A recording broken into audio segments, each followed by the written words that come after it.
Contexto de Espacio 4, con Gerardo Hernández.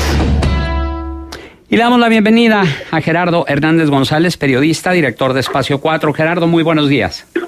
Juan, buenos días. Pues estar con ustedes.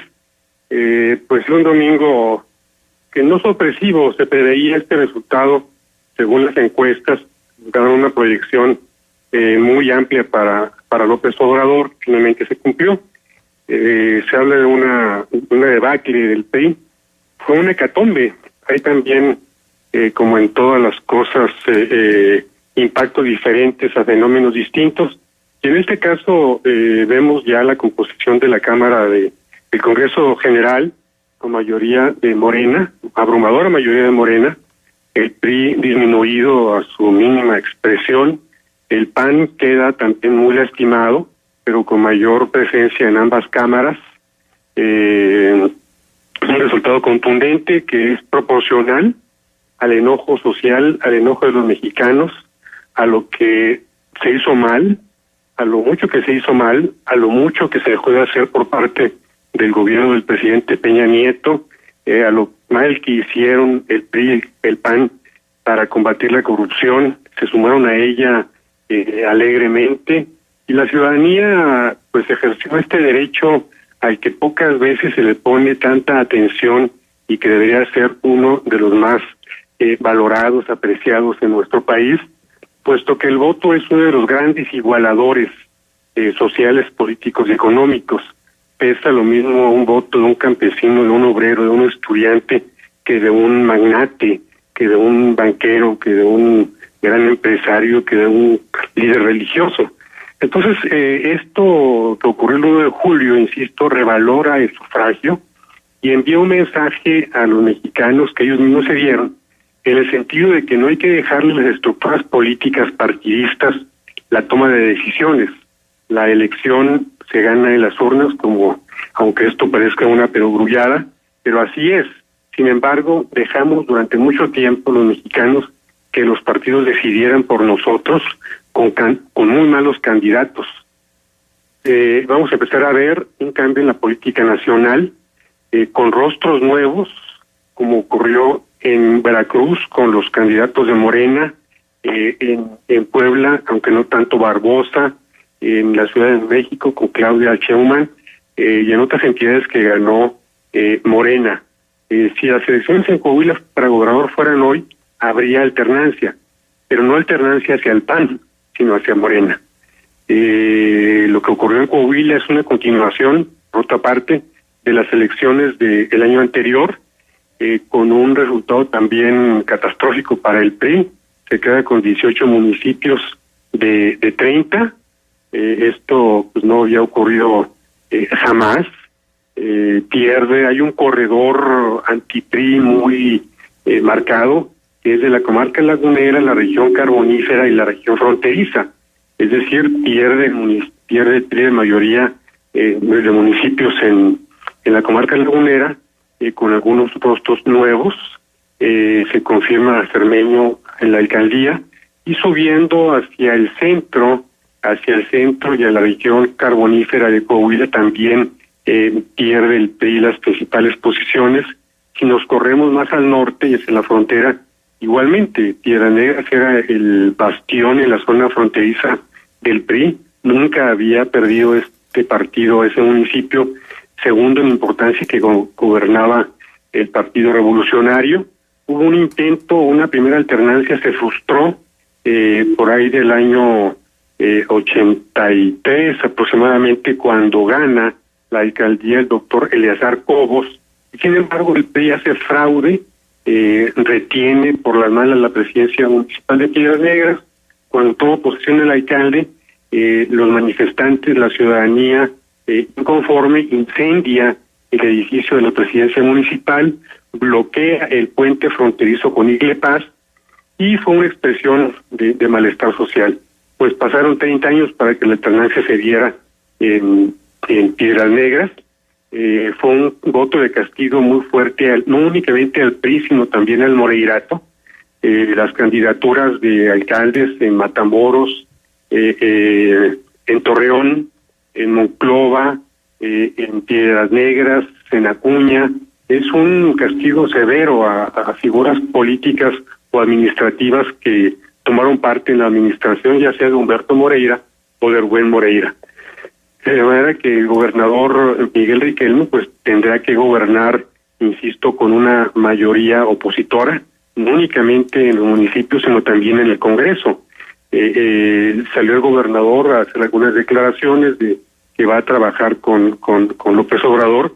No les queda otra a los gobernadores priistas y panistas. Van a tener que trabajar con un presidente de Morena que ha fijado reglas muy claras en cuanto a la relación de la presidencia de la República con los gobernadores. En varias pláticas, en algunas de ellas en las que estuve presente, en las que participé, advertía López Obrador que el trato con los gobernadores va a ser de respeto, pero también de mucha exigencia, de respeto a la autonomía municipal, a los congresos locales, a las elecciones, sean locales o sean federales. Uno de los personajes en los que se ha inspirado López Obrador ha sido justamente Madero, quien proclamó el sufragio efectivo y la no reelección.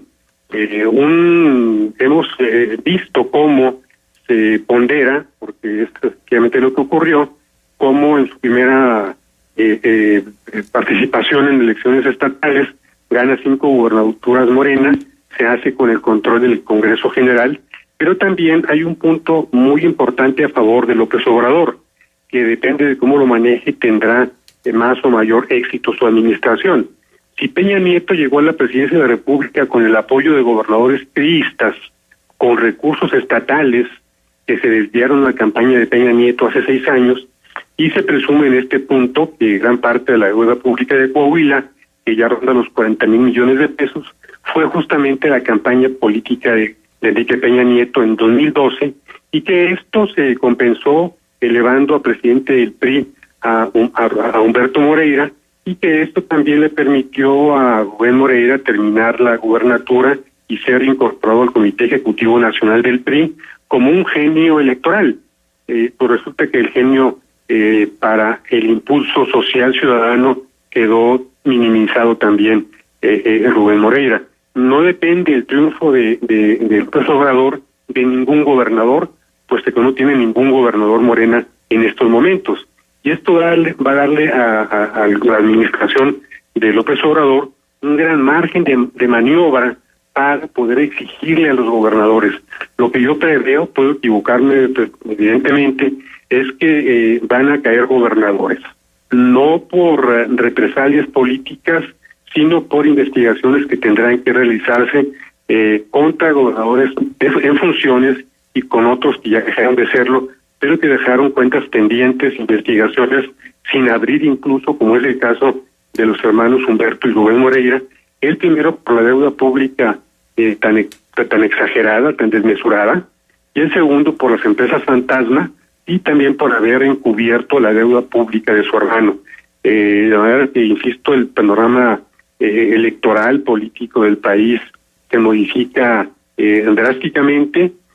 No ha ocurrido el caos que se preveía si acaso ganaba López Obrador. El país dio una muestra de civilidad política el día 1 de julio, con una importante participación. Tiene una gran legitimidad López Obrador. Hay que observarlo, hay que exigirle mucho que no caiga en los errores en los que incurrieron Vicente Fox, Felipe Calderón y el propio Enrique Peña Nieto, de conformarse con llegar al poder, de confundir alternancia con transición democrática, que exigirle a López Obrador que cumpla y que no se diga de él durante el transcurso de su gobierno que él no roba, pero todos los demás que lo rodean sí roban. Es decir, que la corrupción efectivamente combata drásticamente, sin importar signos partidistas, sin venganzas políticas, y que siga el país. Finalmente, insisto, vemos ya en la prensa nacional una cargada, aplicando el término muy triista de cuando había un candidato, inmediatamente se le sumaban gobernadores, empresarios, etcétera, etcétera, porque sabíamos en el pasado de que la candidatura de la presidencia de la República equivalía en automático al cargo. Hoy no, hoy los partidos postulan candidatos y deben esperar al veredicto de las urnas para ver cuál es el resultado electoral en cada caso, pero insisto, vemos un país que está en calma, un país que debe fortalecer la democracia, que debe ampliar las libertades, no restringirlas, un presidente, repito, bastante legitimado, que le va a permitir empezar con un gobierno estable y esperemos que se cumplan las expectativas. Lo que vamos a empezar a ver también es una atención a las legiones de mexicanos, millones de mexicanos, que históricamente han sido relegadas por partidos políticos, por el PAN y el PRI específicamente, y este discurso de López Obrador de gobernar para los pobres prioritariamente es justamente lo que le dio en gran parte el triunfo el 1 de julio.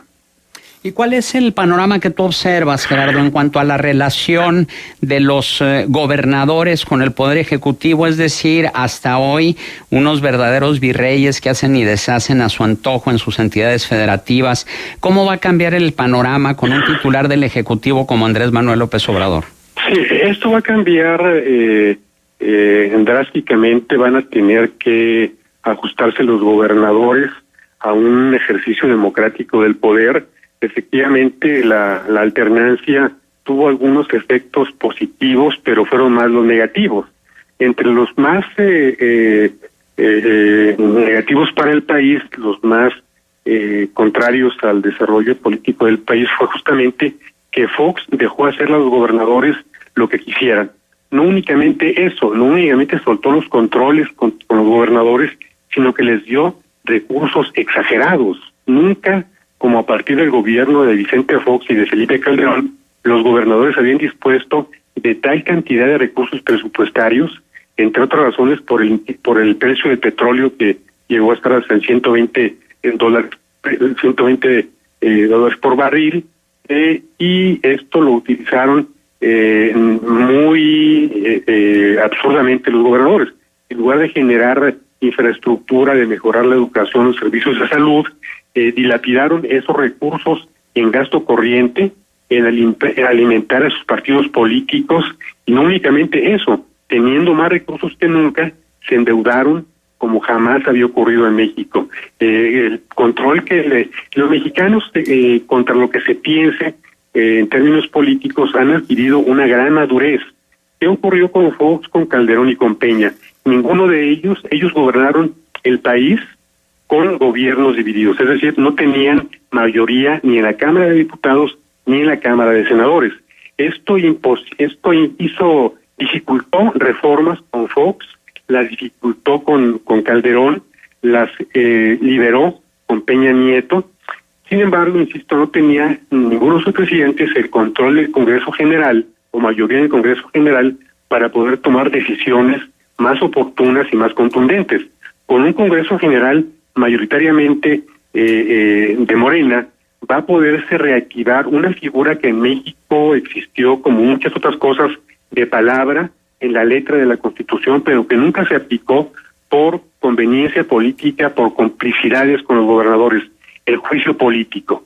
El juicio político se creó justamente para desaforar a gobernadores bajo sospecha, para investigarlos y eventualmente para procesarlos.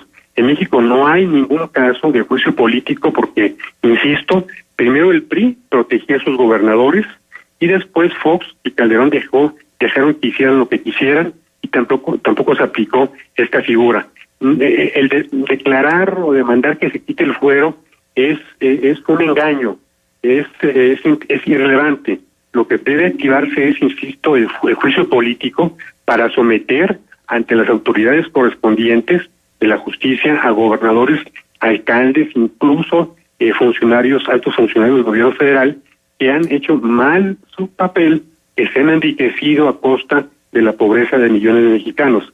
Tener un Congreso mayoritariamente de Morena le va a ampliar el margen de maniobra a López Obrador, y va a tener contra la pared a muchos gobernadores, porque insisto, López Obrador llega a la presidencia no por acuerdos populares con gobernadores, como fue el caso de Peña Nieto. Peña Nieto pacta con los gobernadores priistas que lo apoyen política y financieramente a cambio de impunidad, a cambio de no castigarlos, de no perseguirlos, de dejarlos hacer lo que quisieran, y lo vimos en los gobiernos de Humberto Moreira, de Rubén Moreira. La persecución contra Javier Duarte, contra César Duarte, contra Alberto Borges, no fue por voluntad del presidente, fue porque hubo alternancia en esos gobiernos. Si hoy gobernara el PRI Chihuahua, César Duarte se pasearía impunemente por la entidad con su banco propio, con sus decenas de ranchos. Si no hubiera habido alternancia en Veracruz, Javier Duarte igual. Si no hubiera habido alternancia en Quintana Roo, Roberto Borges estaría totalmente libre e impune. Es decir, la alternancia permite, entre otras cosas, investigar, perseguir y encarcelar a los gobernadores o cualquier funcionario que se haya enriquecido ilícitamente. Hoy está en esa posibilidad López Obrador.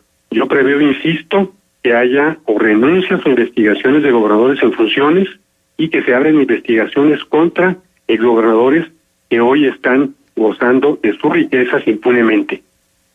Ahora, también otro factor que me gustaría conocer tu lectura es de la conformación del Congreso, que si bien por coalición el PRI pasa al tercer lugar con la alianza que hizo con el Verde y con el PANAL, al tener 65 diputados son el 13%. En segundo lugar están PAN, PRD y Movimiento Ciudadano con el 27%, 133 diputados. Y Morena, PT y PES con 302 el 60%. Pero si hacemos el conteo por partido, el PRI se va hasta el quinto lugar. Sí, efectivamente. Porque el primero lo tiene Morena, el segundo el PAN, el tercero lo tiene el PT, el cuarto el PES. Es decir, Partido Encuentro Social tiene más diputaciones que el mismo Partido Revolucionario Institucional. Sí, ¿qué lectura le das y cuál será la relación del legislativo con el ejecutivo ante este panorama? Como no, aquí se exaltó la madurez política de José Antonio Meade cuando sale a reconocer que había ganado López Obrador, que él había perdido. Sin embargo, él lo hizo porque la circunstancia no le dejaba margen para otra cosa. No haber salido ante las cámaras a declarar eso lo hubiera empequeñecido aún más. El margen fue tan grande de López Obrador con respecto de Anaya y con respecto de Mir, que no les queda otra que salir y reconocer eso sí en un acto de civilidad política y también de madurez. Hay un detalle que puede ser clave. Dice Ricardo Anaya que había hablado por teléfono con López Obrador para felicitarlo. Esto lo que prefigura es una alianza para algunas reformas constitucionales que le permitan la mayoría calificada a Morena. Es decir, ya hay una insinuación por lo menos de un entendimiento entre Acción Nacional y Morena, prefigurando un nuevo bipartidismo. Si durante mucho tiempo, durante más de 80 años, el bipartidismo fue PRI-PAN, hoy con este resultado del 1 de julio, el PRI queda prácticamente eliminado. Es decir, una fuerza marginal que no va a incidir, no va a ser un partido bisagra en el Congreso. Es decir, con o sin votos del PRI, el Morena, con su peso, puede hacer reformas a algunas de ellas, reformas constitucionales, con el apoyo, yo he sido vislumbro del PAN, proyectando, insisto, hacia el futuro inmediato un bipartidismo, que quede un partido de izquierda, como es ahora, como es Morena, y un partido de derecha como contrapeso o de centro derecha como es el PAN. Yo lo que preveo es un corrimiento de liderazgos del PRI hacia Morena, y la extinción de este partido político.